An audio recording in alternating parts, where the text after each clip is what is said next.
경제읽기 시간입니다. 대통령직 인수위원회가 2055년부터 고갈될 것으로 전망되는 국민연금을 더 내고 덜 받는 방식으로 개혁하겠다고 발표했습니다. 공적연금개혁위원회를 설치하고 구체적인 보험료율 조정, 아울러 국민연금 이외 다른 연금의 개혁 방침도 함께 밝혔는데요. 연금개혁 필요성부터 현실화까지 어떤 논의가 더 필요할지 오늘 관련 내용 김대우 병지학 박사와 함께 살펴보겠습니다. 어서 오십시오. 네, 반갑습니다. 자, 지금 이제 곧 출범을 앞두고 있는 윤석열 정부 인수위에서 국민연금 대수술 카드를 꺼내 들었습니다. 이 앞서서 이제 대선 후보 토론회에서 안철수 전 후보가 누가 이제 대통령이 되든 국민연금을 꼭 고치는 것으로 약속하자 해서 그 약속을 지키는 것 같은데 인수위 국민연금은 지금 2055년에는 고갈이 되고 그리고 2088년에는 누적 적자가 굉장히 큽니다. 1경 7천조 원에 달한다는 전망을 내놨어요. 어떻게 보시나요? 예, 정치인들이 앞장서서 국민연금을 개혁하겠다. 이것은 대단히 환영할 만하고 고무적인 일입니다.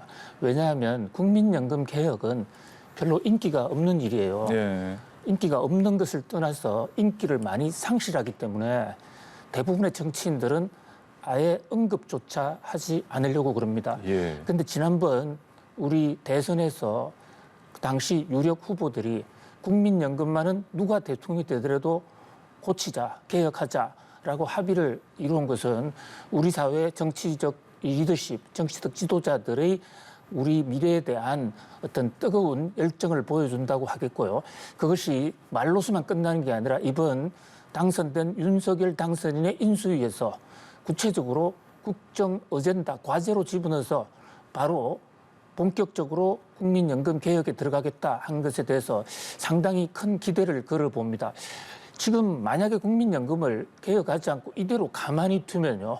모든 경제적 조건, 출산율 이런 것이 현재 추정대로 간다고 했을 경우에 2055년이 되면 우리나라의 국민연금 잔고가 한 푼도 없어집니다. 그렇게 되면 지금 32살이죠. 1996년생부터는 한 푼도 못 받게 되고요. 또 90년생뿐만 아닙니다. 그 이전에 1988년생이나 그 이전도 국민연금 개시하자마자 한두 해 받다가 못 받게 되는 것이죠. 그래서 이것은 사실 국가적으로 굉장히 심각한 위기고 유럽 같은 경우에 그리스라든지 남미의 많은 나라가 국가 재정이 파탄나게 된 것도 국민연금을 관리 잘못해서 그런 거거든요. 그래서 흔히 경제학에서는 이 방만한 국민연금을 회색 코끼리 또는 큰 코끼리, 방 안의 코끼리라고 얘기합니다. 워낙 큰 문제가 있다 보니까 사람들이 다 문제를 인식하고도 어느 누구도 개혁할 엄두를 내지 못하는 건데요. 실제로 문재인 정부도 5년 전에 국민연금을 개혁하겠다고 공약을 했는데 이후에 여러 가지 안을 만들다가 도중에 그냥 포기해버렸습니다. 이제 그런 각도에서 이번에 국민연금 개혁은 여야 후보들이 모두 합의를 한 것만큼 꼭 좀 이루어졌으면 좋겠다 하는 그런 강렬한 그런 소망을 가져봅니다. 네, 이번엔 좀 구체적인 계획이 나온 만큼 좀 더 국민연금 개혁이 정말 드라이브가 들어갈지 기대가 되고 있는 상황인데 지금 일단 연금개혁 방향이 윤 당선인 후보 시절부터 강조해온 방식인 것 같습니다. 더 내고 이제 덜 받는 방식. 그만큼 이제 보험료가 올라갈 수 있는 인상 가능성이 있는데 어떻게 보시나요? 그렇습니다. 현재 지금 우리나라의 국민연금 요율은요.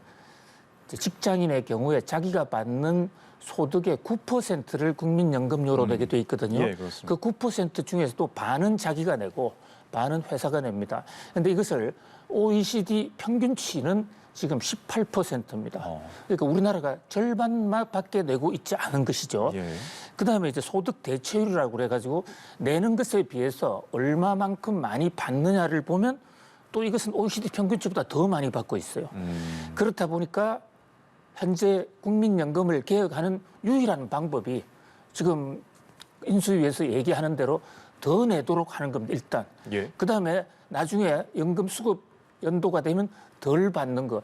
국민들 입장에서 보면 자신의 연금 수입은 줄어들고 돈은 더 많이 내고 해야 되기 때문에 이러한 안을 좋아할 국민들은 그렇게 많지가 않을 것으로 보여요.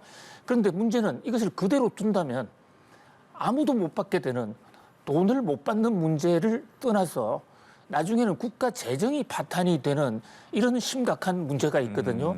이제 그런 면에서 국민적 합의를 예. 도출해야 되겠다는 그게 무엇보다도 중요하고요. 또 하나 중요한 것은 이런 합의를 하기 위해서는 지금 국민연금과 다른 연금 간의 균형적인 어떤 고통 분담 이런 게 필요합니다. 이를테면 공무원 연금은 이미 지금 적자가 돼서 네네. 정부가 해마다 예산에서 보전을 해주고 있는데 소득 대체율 면에서는 일반 국민연금보다도 훨씬 더 비율 면에서 더 많이 받고 있거든요. 예. 그러니까 공무원 연금은 줄이지 않으면서 국민연금만 줄이느냐 이게 과연 국민들이 동의할 수 있느냐 이런 문제가 나오고 있고요. 또 기초연금 지금 30만 원을 40만 원으로 올린다 그러면 기초연금을 그냥 해마다 선거 때마다 조금씩 올려주면 굳이 국민연금을 낼 필요가 없다. 예. 그래서 나는 빠지겠다 이런 세력도 많거든요.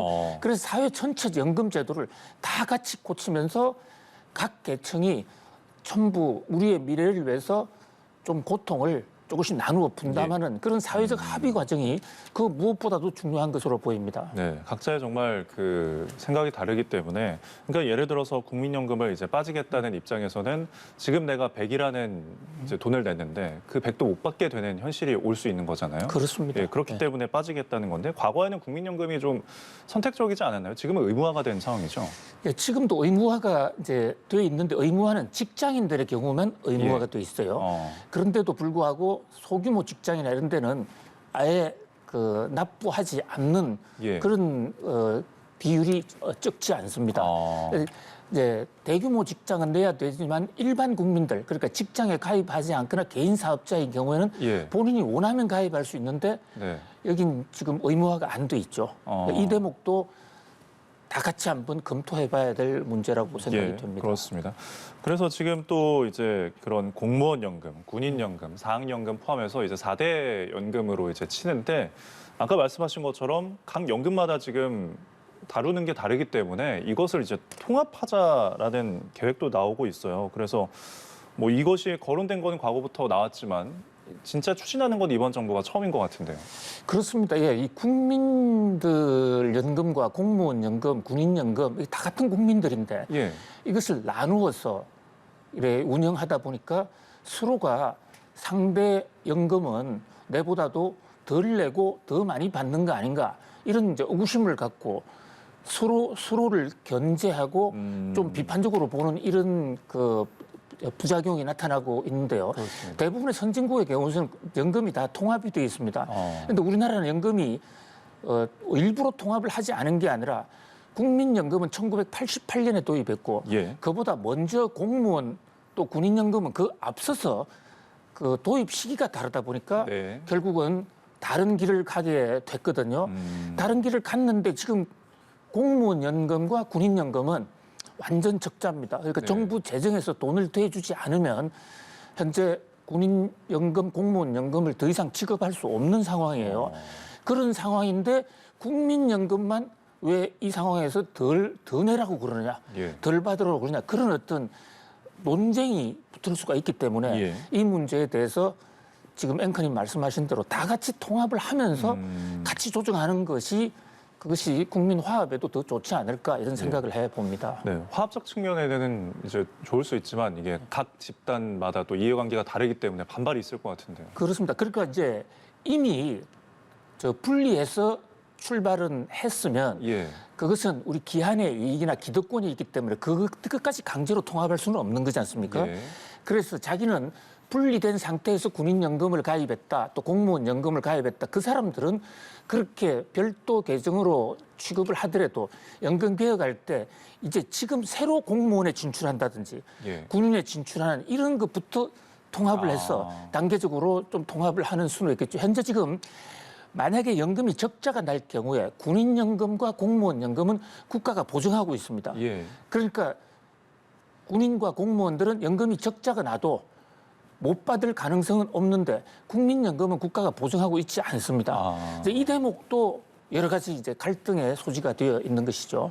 조금 아이러니하네요. 국민들이 이제 공무원이나 군인의 연금은 어찌 보면 보전해주고 있는데 국민 스스로는 연금을 보전을 받지 못하고 있네요.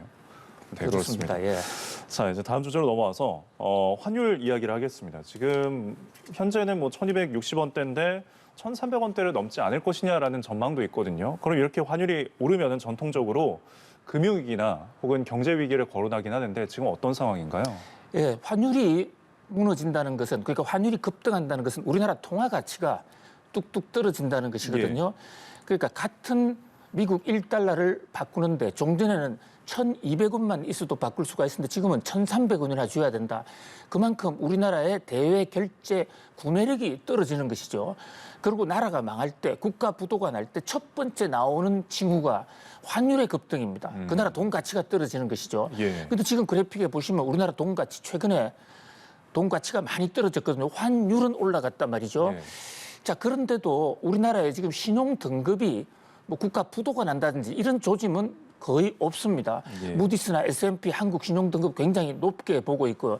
이렇게 된 데는 현재 지금 그 보통 국가 부도가 날 때 환율이 급등하는 것은 그 나라 환율만 급등을 해야 되는데 지금 우리나라뿐만 아니라 전 세계적으로 달러를 빼놓은 나머지 유로와 일본 엔화, 중국 위안화 나머지 거의 모든 통화가 달러에 비해서 환율이 다 올라가고 있거든요.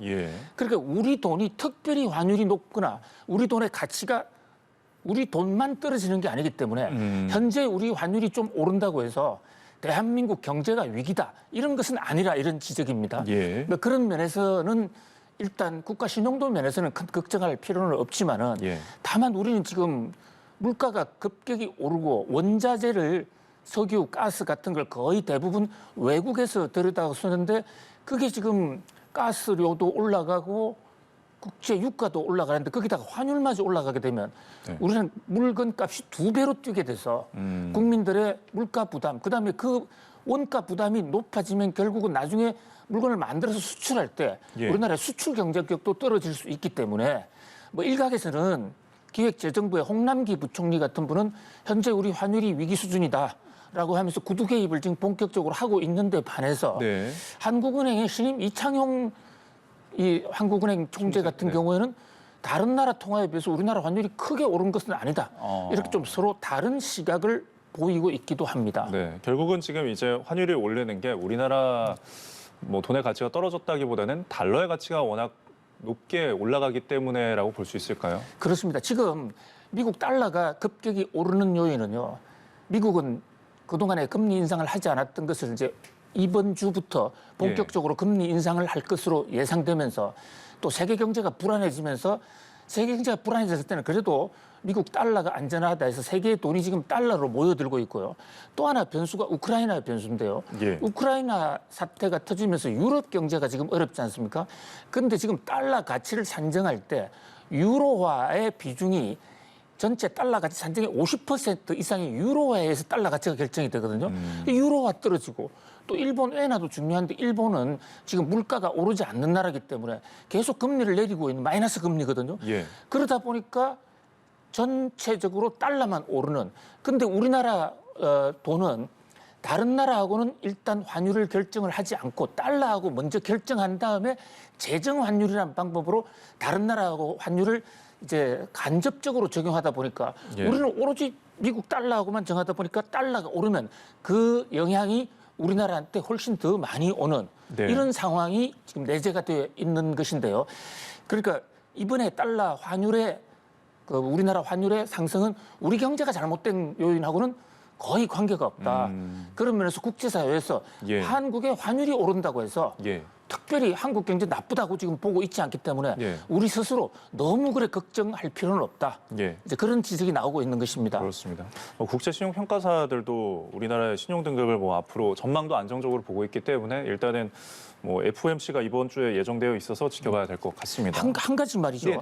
한 가지 오늘 연합뉴스도 그 대목을 보고 보도를 했던데요. 지금 우리나라 환율이 또 오르는 또 하나의 우리나라만의 요인이 이른바 서학개미. 서학개미들이 우리한테 미국 주가가 떨어지니까 미국 달러를 밤에 사는 세력들이 굉장히 많습니다. 그리고 또 우리나라 국민연금이 지금 미국 달러를 굉장히 많이 사고 있거든요.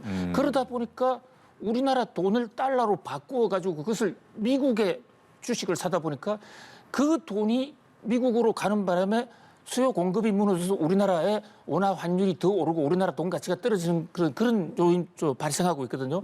그런데 이것은 우리나라 돈이 미국에 간다는 것은 단기적으로는 환율에 충격을 주긴 하지만 그것이 결국 우리나라 자산이기 때문에 결국은 우리나라 돈이 지금 외국으로 넘어가서 환율이 좀 올라가는 거 이런 것까지 감안할 때는 우리나라 환율에 대해서 지금 너무 그렇게 걱정할 필요 없다라는 이런 전문가들 시각도 제기가 되고 있는 것입니다. 미국 시장에 갔던 돈이 이제 수익을 내서 돌아오면은 또 그렇습니다. 다음에 변화가 있으니까요. 네, 그리고 이제 다음 주제는 지금 소상공인 경기 전망이 좀 대폭 개선이 돼서 4년 1개월 만에 최고 수준을 보였습니다. 아무래도 오늘부터 야외 마스크 착용도 사라지고 하니까 그것이 좀 반영이 된 걸까요? 그렇습니다. BSI 그러니까 중소 상공인 공단에서 조사한 기업인들을 대상으로 실제 조사한 BSI 조사. BSI 조사라는 게 이제 비즈니스 서베이 인덱스라고 직접 물어봤어. 경기가 좋을 것 같냐, 뭐 경기가 좋았냐 이런 건데 지금 그래픽에서 보시는 대로 자 지금 현재 체감 경기하고 전망 경기 다 좋아지고 있지 않습니까? 특히 BSI 전망 경기가 드디어 100을 넘었습니다. 그렇습니다. 이 100은 전분기보다 더 좋아진다는 것이거든요. 기준선이 BSI 기준선이 100입니다. 이 100을 넘은 게 4년 만입니다. 그동안에 코로나19는 물론이고 코로나19 직전에도 우리 경기가 좀 안 좋았더랬어요. 4년간 고통을 받던 우리 상공인들이 적어도 기대치로는 이제 5월 달에는 지난번보다 더 잘 된다. 그런 면에서 모처럼 이제 소상공인들의 웃는 얼굴을 볼 수 있게 돼서 상당히 기분이 좋은데요. 그러나 아래쪽에 나타나 있는 이 체감 BSI 이것은 실제로 느끼는 거 전망이 아니라 현재 지금 진행되고 있는 상황 이것은 좋아지긴 했습니다만 아직 100은 안 되고 있거든요. 그러니까 현재 실적도 물론 좋아지고는 있지만 그러나 전망치가 훨씬 좋다. 그것은 지금 지적해 준 대로 5월 달에 우리 이제 거리두기가 완화되니까 그렇습니다. 그야말로 이제 지금부터 한번 본격적으로 비즈니스를 해보자. 하는 그런 중소상공인들의 마음이 반영이 됐다 이렇게 볼 수가 있겠습니다. 근데 이렇게 경기 전망이 호전됐어도 업종별로 좀 차이가 있을 것 같은데요. 어떤가요? 그렇습니다. 업종별로는 뭐 아주 큰 차이가 있다고 봐야 되겠죠. 그러니까 현재 지금 뭐 조사 결과마다 또 다르게 다 나옵니다만은 우선 뭐 전체적으로 제조업과 서비스업 이제 우선 대면 서비스업 쪽에서 단기적으로 그동안에 억눌렸던 뭐 일단 얼굴을 보면서 식사를 한다든지 커피를 한 잔 마신다든지 이런 쪽에 수요가 크게 높아가고 있는데 전체적으로는 다 상승세예요. 그러니까 상승의 폭에 있어서는 아무래도 코로나19 때 더 많이 억눌려 있었던 업종이 훨씬 더 비해서가 높고요. 또 코로나 때 잘 나갔던 나름대로의 온라인 유통상 같은데 이런 쪽은 오히려 지금 또 위축이 되는 그런 희비상곡선이 교차하고 있다 이렇게 볼 수 있겠습니다. 앞으로 이제 소상공인의 기대가 현실화되기를 저희도 바라보겠습니다. 지금까지 김대우 경제학 박사와 함께했습니다. 고맙습니다. 고맙습니다.